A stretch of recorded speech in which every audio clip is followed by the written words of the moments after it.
Bonjour à tous et bienvenue dans Passion Autosport du Var pour ce nouveau reportage. Alors aujourd'hui on est dans un cadre magnifique, le château de la Barbennes. On a son propriétaire Bertrand. Bonjour, merci de nous accueillir dans ces lieux qui sont extraordinaires, c'est magnifique.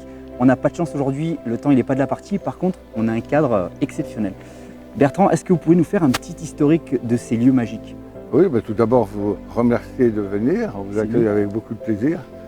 Quand on voit ces très belles voitures, ça ne peut qu'enjoliver notre château. Le château date du XIe siècle, en fait la partie la plus ancienne est du XIe siècle. C'était à ce moment-là sur une petite butte. D'ailleurs, Barbin vient du mot Barbinto en latin, et Barbinto voulait dire petite colline. Donc on est, comme vous l'avez vu, sur une petite colline.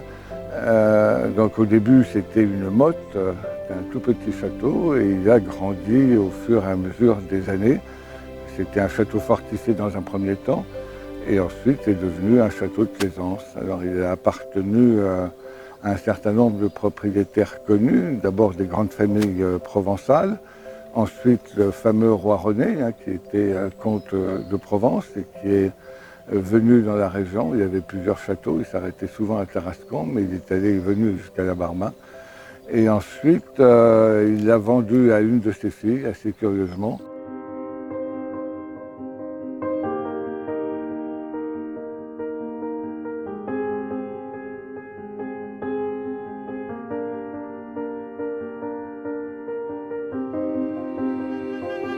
Et en 1962, mon beau-père l'a acheté, et depuis ce moment-là, il est dans notre famille. Et là, c'est une grande histoire d'amour. C'est une grande histoire d'amour, oui, qui est assez pesante. C'est des lieux qui doivent être... Il y a un entretien derrière, ça doit être énormissime à gérer tout, mais je pense qu'il faut être passionné en plus. Il faut être passionné, comme vous êtes passionné par les voitures. C'est deux trucs différents. On essaye de l'entretenir, c'est pas toujours très facile. Alors on peut le découvrir ce château, on peut le visiter? Bien sûr, il est ouvert à la visite. En ce moment il est fermé parce qu'il fait un peu froid à l'intérieur, mais on va l'ouvrir à partir des vacances de février jusqu'au mois de novembre. Et on a un certain nombre d'animations. Il y a plusieurs visites, la visite des appartements, il y a une visite également des salles basses, parce que comme je le disais, le château était médiéval pendant assez longtemps. Et donc il y a un chevalier qui est costumé et qui fait revivre la vie du Moyen-Âge. Et puis on a un certain nombre d'animations en cours d'année. Par exemple, pour Pâques, il y a une chasse aux œufs dans les très beaux jardins qui ont été dessinés par le nôtre. On a également une petite fête médiévale qui est destinée aux enfants, qui s'appelle la médiévale des Loupiaux. Et puis surtout, en fin d'année, on a une très grosse animation avec Halloween, parce que le château s'y prête assez bien. Une activité à partager en famille. Bien sûr, tout le monde vient et on a beaucoup de monde. Eh bien super, moi je vous invite à découvrir ce château, le château de la Barbennes. On peut retrouver, je pense, un site internet. Les lieux est très connu, on a le zoo qui est juste à côté. Et puis nous, Bertrand, on va continuer ce reportage et on va aller rencontrer Jérôme, qui est un peu le créateur de cette journée, parce que je l'avais rencontré déjà il y a quelques temps et il nous a fait une belle surprise de nous réunir des belles Alfa Romeo. Donc c'est un grand plaisir de recevoir Jérôme dans Passion Autosport du Var.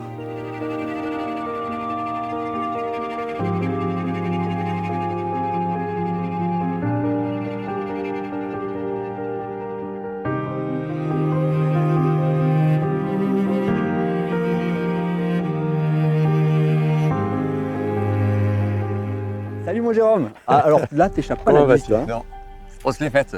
On se quitte en mois d'avril et pour nos retrouvailles, on peut la faire aussi. Allez, marchons un peu parce que là, tu as beaucoup de choses à nous dire. Ouais. Alors, tu es aujourd'hui un peu la pièce, le pilier de cette journée. Donc, tu nous as réuni 4 modèles d'Alfa Romeo, plus beaux les uns que les autres. Oui, c'est ça l'idée. En fait, si tu veux, je pense que c'était...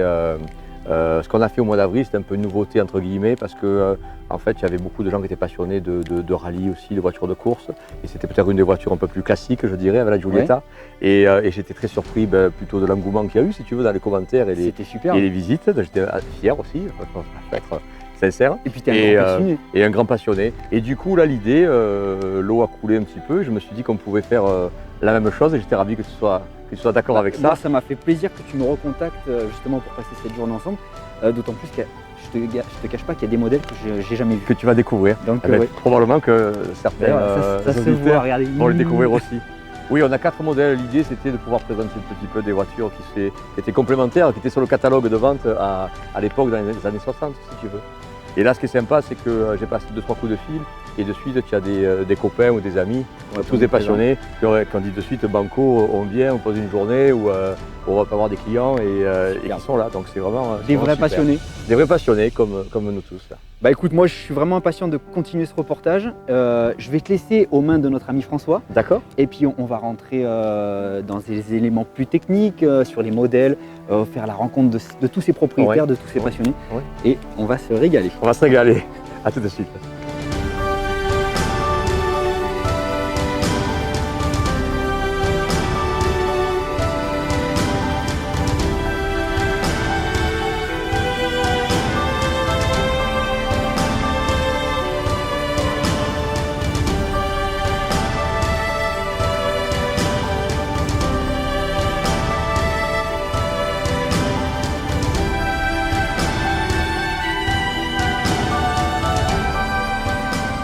Jérôme, Bonjour François. comment vas-tu? Très très bien. Et toi? Ben, ça va d'autant mieux qu'on est au paradis là. Ben oui, on est au paradis des alphas là. Ouais. Ah Des là alphas là. vivantes. Hein. Des alphas qui roulent, des alphas qui sont venus jusqu'ici dans ce cadre incroyable. Ouais. Alors, on a la berline, on a le coupé, on a les cabriolets, on attend le soleil, ça va pas tarder. Ça fait une meilleure lumière. On a la palette complète. Oui, quasiment, quasiment. Là, l'idée, effectivement, par rapport au mois d'avril, c'était d'apporter plus de détails, plus d'informations. Et du coup, effectivement, on a depuis le premier cabriolet de 1956, en l'occurrence là jusqu'à la Giulia Speeder de 1963, on a un beau panel des différentes carrosseries. Alors, le point commun, toi, tu es une bible des alphas, tu les connais, tu les adores. Il y a un point commun à ces 4 autos, c'est lequel? Ah ben, le premier point commun, c'est le moteur, forcément. On verra après qu'il y a beaucoup d'autres points communs, mais c'est ce moteur qui a été conçu effectivement dans les années 50. Par qui est- Sata. Absolument. Qui est le Génie double arbre, avec. double arbre à cam, un 1290, cylindrée de 1290. Et c'est ce moteur qui a évolué jusqu'en 75, jusqu'à une cylindrée de 2 litres en fait, si tu veux, avant qu'il passe au moteur boxer. Mais ça sera un autre reportage. Ça sera une autre histoire, d'autres aventures. Bon, là, on a les couleurs de l'époque, ce gris qui allait un peu avec les voitures des carabiniers de l'époque. On s'en souvient, Ouais, la gendarmerie roulait avec ça parce que c'était la seule voiture capable de rattraper les voleurs quand même. Exactement. Parce qu'on oublie de le dire, mais avec ce petit 1290, c'était quand même des voitures qui étaient sportives. On disait que c'était une familiale sportive, ça c'était un cabriolet sportif. Et c'était technologiquement, c'était quand même très avancé. Parce que le moteur était complètement en aluminium. Vous aviez un pont à l'arrière. Il y avait des vitesses synchronisées à 4 ou 5, déjà dans les années 50, ce qui est quand même une sacrée avancée. Alors ce qui est amusant, c'est qu'on a affaire, ça va faire plaisir à certains, qu'à des propulsions. Ici, il y a un mot banni, c'est traction avant. Oui, on ne connaît pas.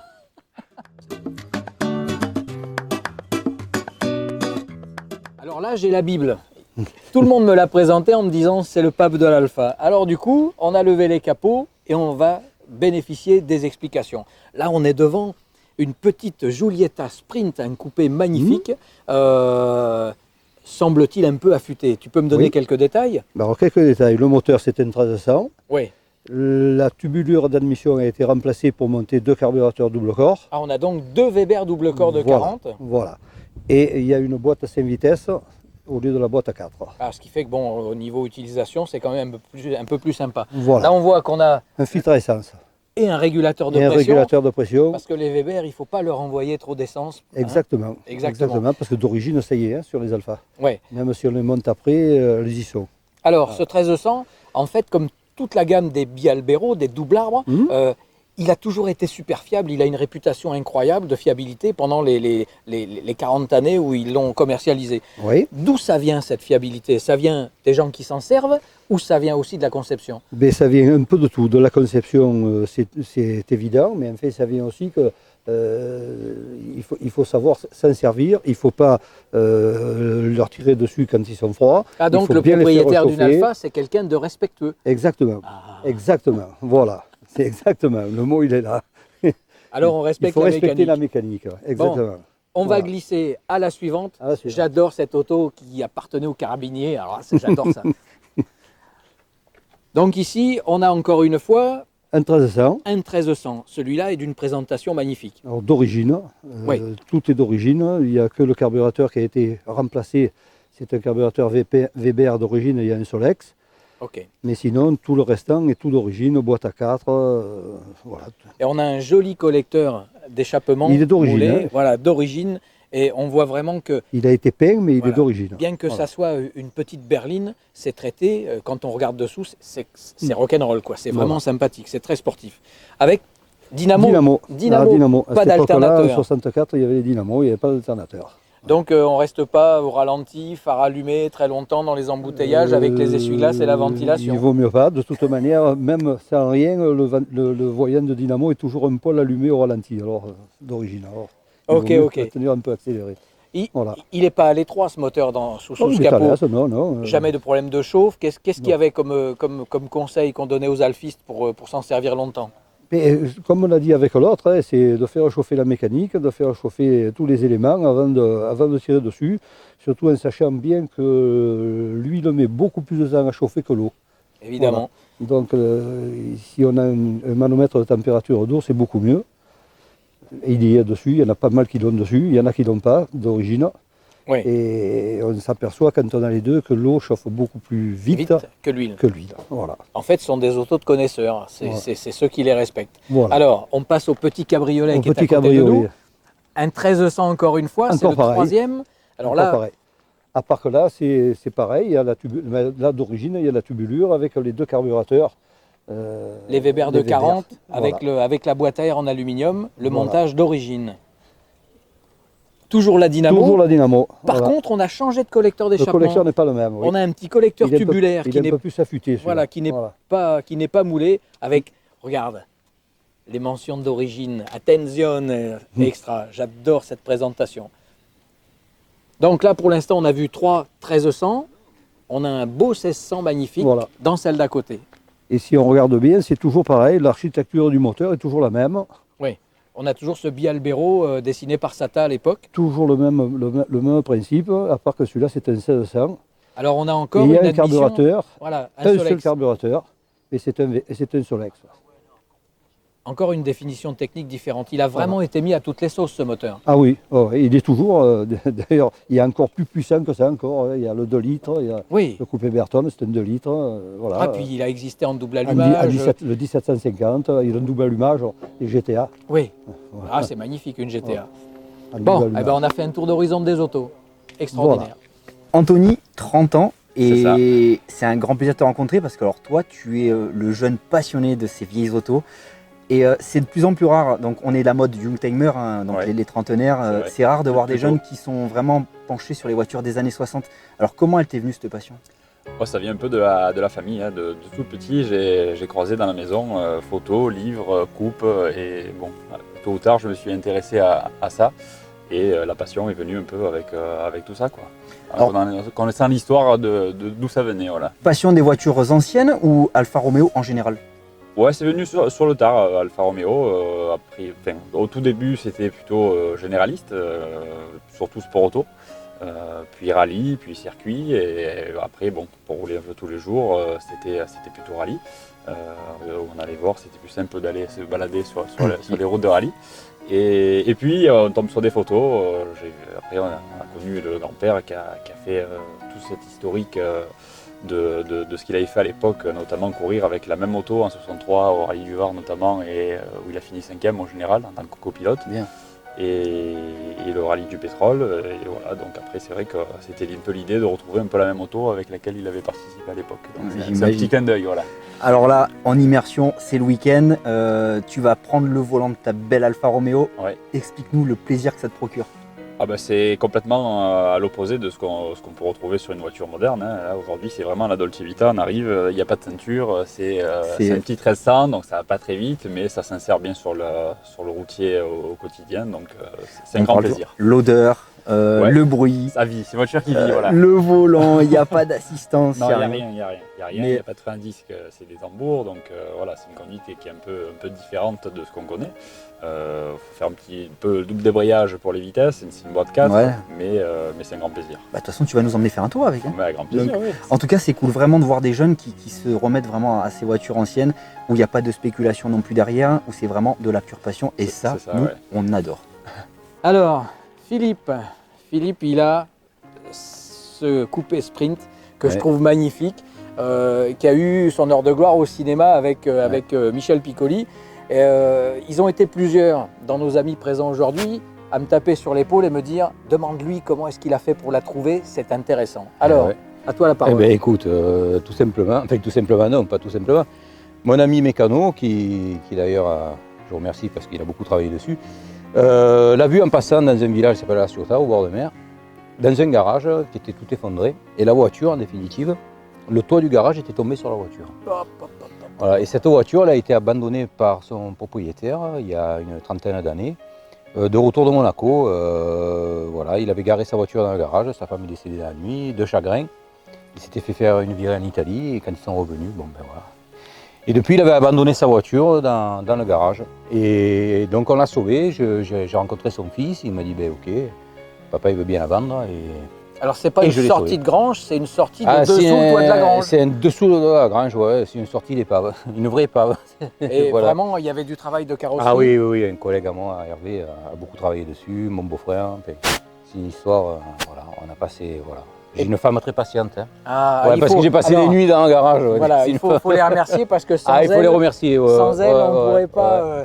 Non, et puis si jamais elle apprend combien tu as dépensé pour la restaurer, ça c'est pareil, on ne va pas en parler. Ça, il faut couper là. Hein, on dirait on coupe. Alors, l'arceau, c'est quand tu dors dans le garage, c'est pour pas prendre le toit du garage sur la tête? Non, l'arceau, c'est parce que quand j'étais jeune, j'ai un peu couru, hein, un petit rallye régional, etc. Et là, je voulais un peu la coursifier, me faire plaisir. Voilà. Alors, je tourne un peu avec Jérôme, avec la bande à Jérôme sur les circuits. Tous les sorties circuits qu'il fait, donc voilà, le Grand Sambuc, le Luc. Etc. En fait, tu l'as affûté. Voilà. Il y a les deux doubles corps Weber, qui ne sont pas d'origine. La boîte 5. C'est bien parce que c'est une auto qui te ressemble. Il y a les amateurs d'origine. L'origine, bon, ça va bien. Les puristes. Tu as gardé les pièces, tu peux la remettre d'origine. J'ai tout d'origine. Il faut savoir qu'il y avait un modèle qui sortait comme ça, sport, sans les pare-chocs. Bon, moi, je les ai enlevés, j'ai refait la carrosserie. Voilà, elle est sport.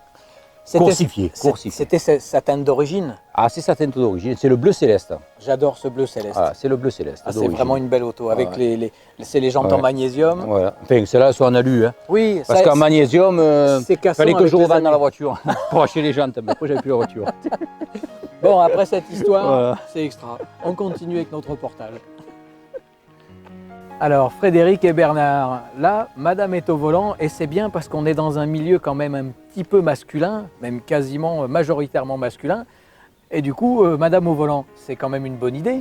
Ah mais oui, on lui laisse régulièrement la voiture hein, pour des rallyes ou pour la conduite de tous les jours, pas de souci. Alors, cette conduite de tous les jours dans un bijou pareil, on fait attention aux distances, on est loin des autres, on fait gaffe à tout, ou alors on est comme en moto, avec les odeurs, avec le contact avec l'extérieur? Bah oui, non, on profite beaucoup de l'extérieur, effectivement. Les odeurs, le soleil, le bruit des cigales, tout ça, c'est amplifié en cabriolet. C'est vraiment un moment de bonheur. Hein. Alors là, c'est la Dolce Vita. Tout à fait, oui. On a tout le temps 20 ans dans une auto comme ça. On essaye, oui, on essaye. Alors, je me suis laissé dire que vous aviez un jour été en Angleterre avec cette auto et que vous avez eu droit à un temps typiquement anglais, c'est-à-dire en gros un temps à grenouille du début à la fin. Voilà. Et le parking du rassemblement, c'était pas un parking? Non, ça ressemblait plutôt à un marécage en fait, hein, avec les Anglais qui avaient leurs bottes à côté de leur tasse de thé et tout ça dans un joyeux brouhaha. Et ils sont très amateurs de ce genre de manifestations, nos amis british. Et les Anglais, qu'il pleuve, qu'il neige, qu'il vente ou qu'il fasse beau, ils décapotent et ils roulent. Ah, ils sortent toujours décapotés, mais nous aussi hein, d'ailleurs, hein, oui, même en pleuvant, même quand il pleut. On roule sans la capote. Bah, c'est extra. Alors là, voilà, moi je leur décide aujourd'hui, la coupe c'est eux, hein, inoxydable, et puis toujours le sourire aux lèvres. Vraiment, là, changez rien, c'est parfait. Et il n'y a pas 3 places parce que je serais bien monté derrière. Alors, Jérôme, il y a une chose, c'est que ces autos-là, elles roulent, elles sont de toutes les sorties, elles cavalent, elles font des montées historiques, elles font...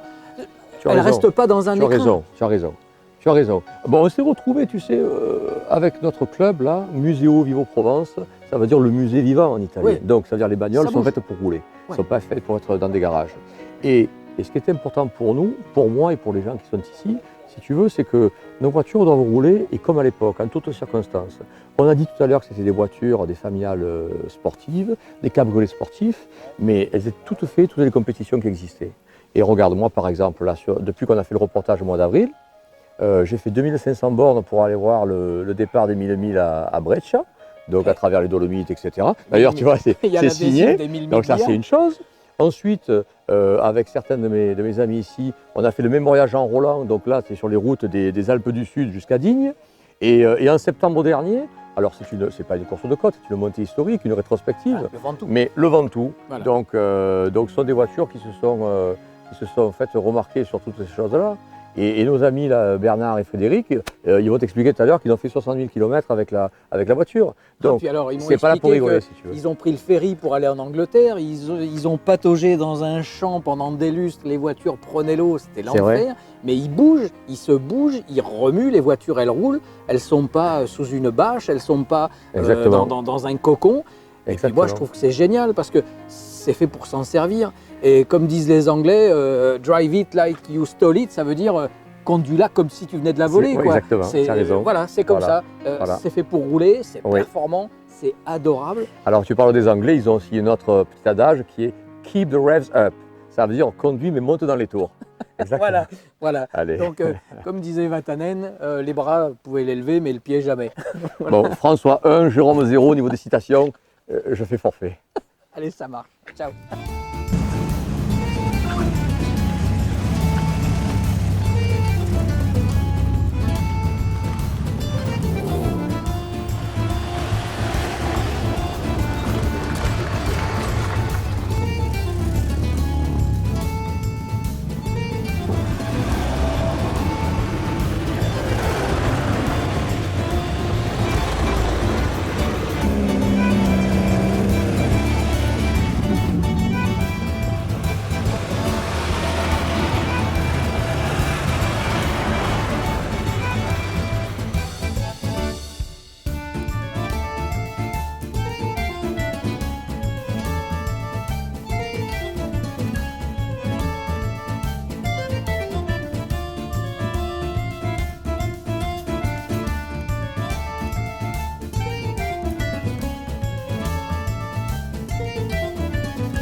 Bon, Robert, 1963, une grande date, un bon millésime. Alors je veux que tu nous fasses une petite histoire sur ces années-là. Alors, Il y a eu plusieurs choses. Hein. Voilà, 1963, l'année de mon mariage, en premier, qui se situe exactement le 25 avril 1963. Et juin 1963, je suis aux 24 heures du Mans comme mécanicien pour Jean-Pierre Manzon. Voilà. Après, de retour des 24 heures du Mans, j'ai alterné avec le rallye du Var sur Alfa Romeo, où j'étais coéquipier à cette époque-là. Et aussi, Roland et Gabriel Aujas ont gagné le classement général. Et nous, on a fait 5e au scratch avec notre Giulietta Santei. Et ensuite, on a fait le rallye du pétrole qui se situe aux alentours de Martigues. Et on n'est pas loin de la maison, quoi, voilà. Et alors là, là, on a fait une petite sortie de route dans la Sainte-Borne, donc on s'est arrêté parce que la dynamo ne chargeait plus. Voilà. Alors là, tu nous as apporté un peu d'histoire hein, sur Voilà. la table. Alors moi, un truc, alors je suis honnête avec toi, je suis bouche bée quand je vois ces plaques de rallye. Donc c'était vraiment celles qu'il y avait sur l'auto Alors, de l'époque. Les plaques de rallye sont des plaques de rallye en carton, bien entendu, de l'époque. Il y a encore le scotch, le sparadrap dessus pour les coller. Elles ne sont pas comme elles sont maintenant, très jolies, très belles, en plastique ou en tôle. Il y a eu des tôles après. Elles sont en carton, voilà. Donc il faut faire attention parce que ça... Alors à l'époque, quand tu fixais ça sur une voiture, ça tenait comment? Parce que ça, Voilà, il avec suffisait- avec le sparadrap, avec Mais le scotch. et en cas de pluie, Eh bien, en cas de pluie, ça tenait toujours parce que le en fait, scotch... en étant spectateur, on devait en voir partout au bord des routes en fait, à l'époque. non, ça partait pas, ça tenait très bien. Voilà. C'est pour ça qu'elles sont un peu gondolées en fait. Elles sont un peu gondolées, ouais. Celle-là, elle a pris même un peu du noir, de je sais pas de quoi, d'échappement ou je sais pas de quoi.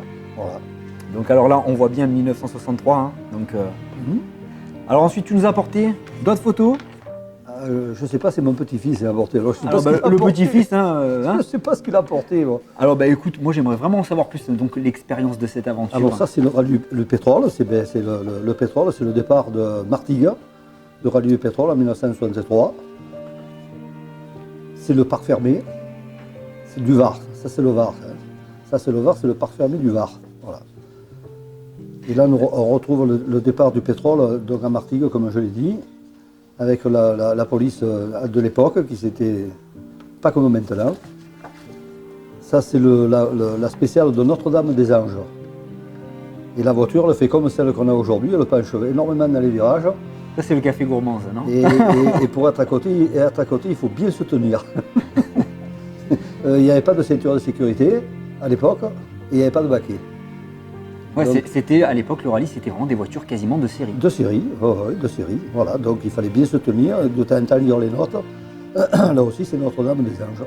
Voilà. C'était encore une belle époque, je pense, où quand on avait nos rivales, on pouvait vraiment aller les tatiller au chrono parce qu'on était quasiment tous sur la même. Sur Oui, le même quand truc. je pense à l'heure actuelle qu'on a fait 5e au rallye du Var, avec la voiture qu'on a là, à l'époque de maintenant, je me vois mal faire 5e, même avec une voiture rapide. Alors là, de voir toutes ces photos, c'est un bout d'histoire, c'est Oui. de la nostalgie. On voit que tu as les yeux qui en pétillent parce que ça Le devait être. petit, oui, mais j'ai tellement de photos que finalement. Ton plus beau souvenir automobile, là, dans la minute qui suit, là, le plus beau souvenir que tu peux garder dans ta Mon carrière. plus beau souvenir automobile. Que ça soit professionnellement ou en tant que passionné. Ouais, en tant que passionné, en tant qu'automobile, c'est d'avoir travaillé au garage Manzon et de travailler sur des Ferrari, ça c'est sûr. Maintenant, mon plus beau souvenir, après, humainement, c'est surtout les courses que j'ai fait, mais sur Renault. Voilà.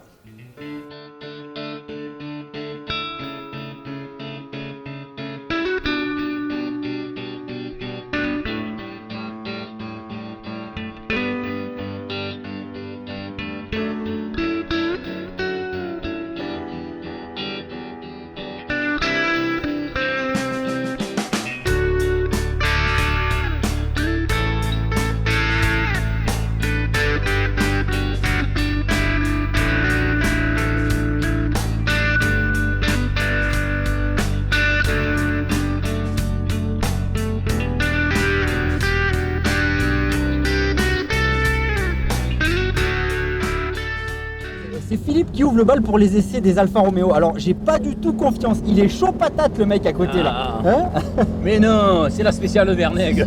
Bon, Philippe, en tout cas, ces Alfa Romeo, elles sont waouh, d'une classe. C'est vraiment excellent. Alors, là, on est dans quel modèle? Alors là, on est dans la Giulietta Sprint, coupé Sprint. Pas la Veloce, malheureusement. Alors, c'est une quelle année? 61, 1961. C'est un 1300. Au départ, c'était. Bon, là, moi, je l'ai un petit peu coursifié pour. Allez, on va dire, parce que ça me plaît comme ça, voilà. Mais sinon, à l'époque, c'était des voitures qui couraient en rallye. Bon, la mythique Veloce, mais bon, celles-là sont très difficiles à trouver. Alors, Voilà, c'est une voiture sympathique, comme tu toi, vois. il y a eu un fil conducteur quand même. Qu'est-ce qui t'a poussé vraiment à te diriger vers une Alfa Romeo? Ah ben, j'ai toujours aimé les Alfa, hein. Les Alfa, bon. Mais l'Alfa, ce modèle-là, en définitive, si je devais prendre une Alfa, je vais prendre celle-là. Voilà. Et grâce à mon ami mécano, là, Pierre Julien, et qui me l'a trouvé à la Ciotat dans un état lamentable, voilà, j'ai pu l'acquérir pour un prix qui tienne debout, quoi, voilà. Et puis bon, on a fait une belle restauration entre lui, mon bof et un ami carrossier, voilà. Et moi, bien entendu.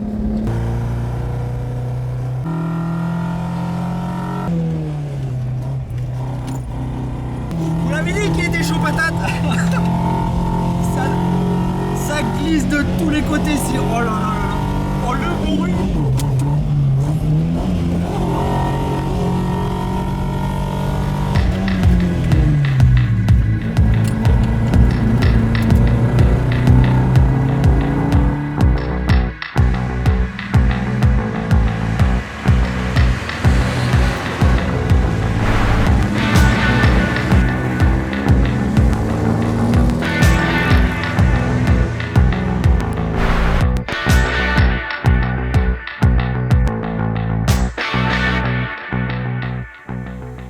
Bon alors Anthony, là c'est un peu plus cool qu'avec Philippe. Hein. Alors il est complètement cramé. Hein.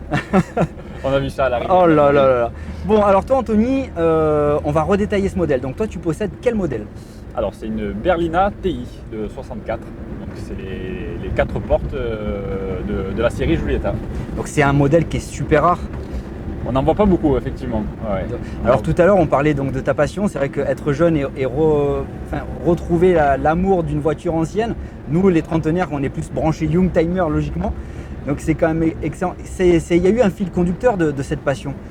Oui, ben, comme on a pu le voir avant, c'est vrai que c'était le petit clin d'œil de retrouver une auto dont mon grand-père avait fait des rallyes en tant que copilote à l'époque. Et on a retrouvé la fameuse Giulietta TI et la série 3 qui plus est, qui est la même voiture avec laquelle il avait participé. Donc c'est pour ça que j'ai pas hésité une seconde quand j'ai trouvé l'annonce à aller la voir et à devenir le propriétaire. Alors quand tu as eu cette voiture, déjà ça fait combien de temps que tu la possèdes? Ça va faire un an. Un an. Est-ce qu'il y a eu un travail de restauration? Alors le plus gros travail qu'il y a eu, c'est on a sorti le moteur puisque c'est une voiture qui est complètement d'origine, qui vient d'Italie. Je suis le 3e propriétaire et c'est vrai que la mécanique roulait, mais elle était complètement d'origine, donc une bonne cinquantaine d'années. Donc il a fallu refaire tout le moteur et repartir sur une base très propre. Donc là on est en finition de rodage, on va dire actuellement. Alors au niveau des pièces, demain tu as un problème mécanique, carrosserie, est-ce que tu arrives à retrouver tout facilement? Il faut des contacts en Italie, est-ce que tu arrives à trouver les contacts en France? Non, pas forcément, il y a des revendeurs en France, il y en a quelques-uns qui sont connus quand on est dans le milieu de ces autos-là, mais c'est pas donné, voilà, c'est pas donné et c'est souvent des fabricants, on en retrouve en Angleterre et en Allemagne, beaucoup.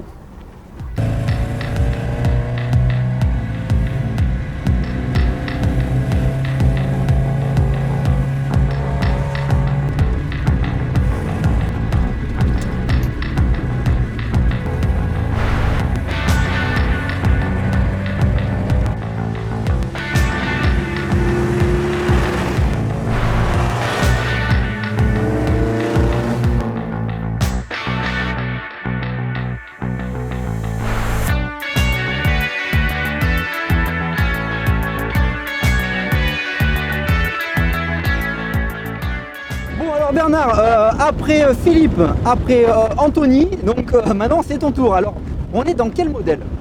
Donc c'est une Giulia Speeder 1600 de 1963.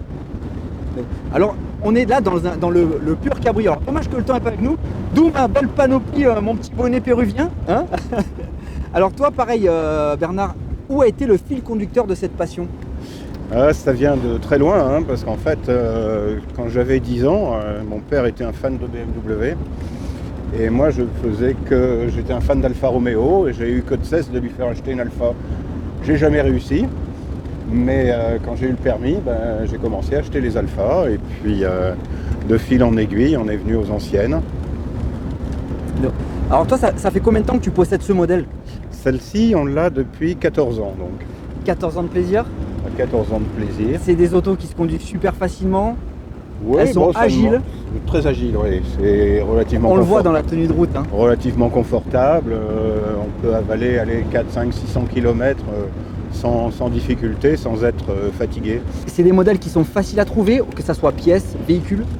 Véhicules, il y en a sur le marché, oui. Après, l'offre est très hétéroclite quant à la qualité des voitures.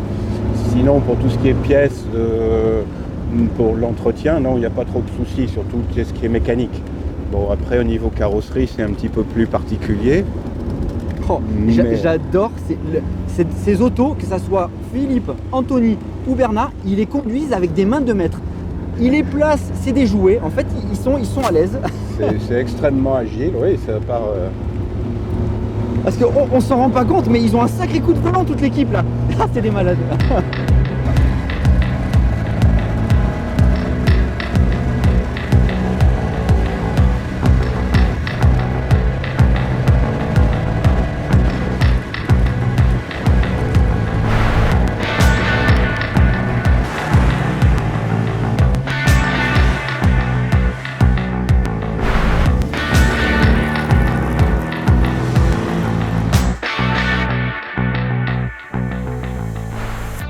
Après mon bonnet péruvien, là j'ai mes oreilles en Peut-être peau les oreilles d'écureuil. en écureuil ou en lapin là. Bon Jérôme, on la connaît très bien la tienne, on l'a vu en reportage. Oui. Déjà je tiens à te remercier de nous avoir offert cette petite journée avec tes amis qui sont extraordinaires. C'est super. Hein. Autant les uns que les autres, c'est extraordinaire. Ouais. Ça met la banane de voir des vrais passionnés et c'est excellent. Ouais. Donc alors toi c'est pareil, on disait avec tout le monde, le petit fil conducteur de cette marque, elle te vient d'où pour toi? Alors moi, bon, sans paraphraser les autres fois, le fil conducteur, On a le siège. le fil conducteur, il vient de mon oncle et ma tante qui avait un duetto, celle qui est, c'est-à-dire l'os de sèche, là, celle qu'on voyait dans le film Le Lauréat. Voilà, ça part de là et puis après ça part peut-être quelques racines italiennes avec cette ambiance de ce qu'on a vu, c'est-à-dire qu'on a un peu stylisé le style de vie des années 50 où on se dit que tout était beau à cette époque. Voilà, ça part de là. Maintenant, c'est enjolivé certainement, Alors, mais toi, ça vient toi, bien. tu t'investis beaucoup pour cette marque. Oui, vraiment, je trouve que l'intérêt c'est de Oh là, laisser le siège, il tient pas. Attends, bon, parce que alors il faut dire, il faut dire, l'idée. il L'idée, faut vous c'est- dire quelque chose, c'est que le siège à Jérôme, il est pas fixé. Et elle est en cours de restauration là. Et du coup, Oui. on va le dingue. J'ai acheté des sièges de Zagato, de l'équivalent de Zagato. Ce sont des sièges qui sont très légers. Une structure tubulaire, des sièges qui font 5 kg d'eux Ouais, bah, à la il place de supporte pas 12 mon kg. Mais en fait, ils ne sont pas encore fixés à la caisse. Je vole dans la voiture. Et voilà quoi. Donc je ne sais plus quelle était ta question. Donc, je disais, tu t'investis beaucoup pour cette marque. Ben oui, je trouve que c'est intéressant quand tu vis la voiture ancienne, c'est intéressant de rouler comme on l'a dit tout à l'heure, mais c'est intéressant d'essayer de faire perdurer le lien. C'est pour ça qu'on a créé des liens. Alors j'en ai créé à titre personnel, mais aussi à travers Museo Vivo Provence, créer des liens avec la marque, le groupe FCA aujourd'hui, parce qu'ils font FCA héritage, tu sais, pour maintenir un petit peu cet héritage industriel et de design, etc. Toutes les marques le font et pour nous c'est important, je trouve. C'est comme ça qu'on fait aussi, chaque année on fait un voyage à Arez, qui était le siège historique d'Alfa Romeo, où il y a le musée qui a été refait et on peut voir des pièces uniques en fait. Et c'est intéressant bien sûr. Ça passe à travers ça passe à travers les livres, ça passe à travers la rencontre avec des collectionneurs, des gens qui ont des moyens et qui sont capables en fait de restaurer des voitures qui ont le numéro 1 sur le châssis, tu vois, ou des pré-séries. Donc à chaque fois c'est des rencontres qui sont superbes. Moi, ce que j'aime bien, c'est que vous êtes là. Voilà. 6 000 tours. Ça braille, hein, ça braille. Hein. Je sais pas si on s'en rend compte. Oh, je vole. C'est tous des fous dans cette équipe. Bon, en tout cas, moi, ce que j'aime bien, c'est que voilà, vous faites vivre cette passion et vous faites vivre ces autos. Elles roulent. Et ça, on aime. C'est des Ça, on passionnés aime. comme ça, quoi. Ils sont tous fous, plus les uns que les autres, hein, là-dedans. Oh là là là là. Et voilà, retour au bercail avec tous les copains. Ah, on s'en rappellera de celle-là. Hein. Heureusement que c'était la dernière. Regardez-moi cette équipe. Je voulais faire quoi avec ça? Hein? Alors, non mais... Bon, je suis encore vivant. Écoute, avec le sourire en plus. Toujours. Allez. Adios.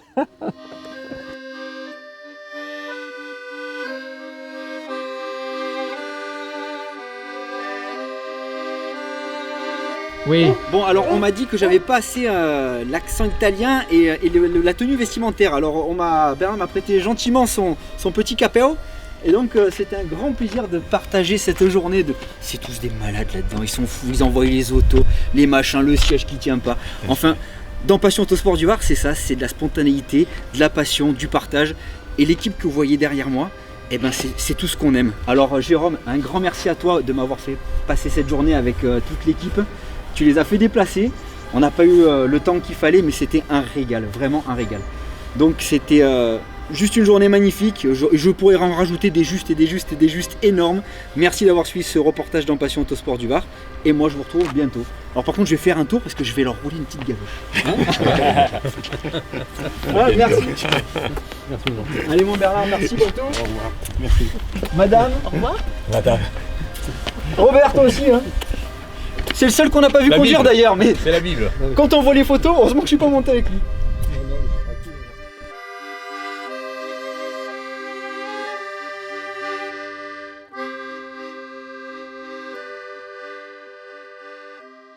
Comment ça?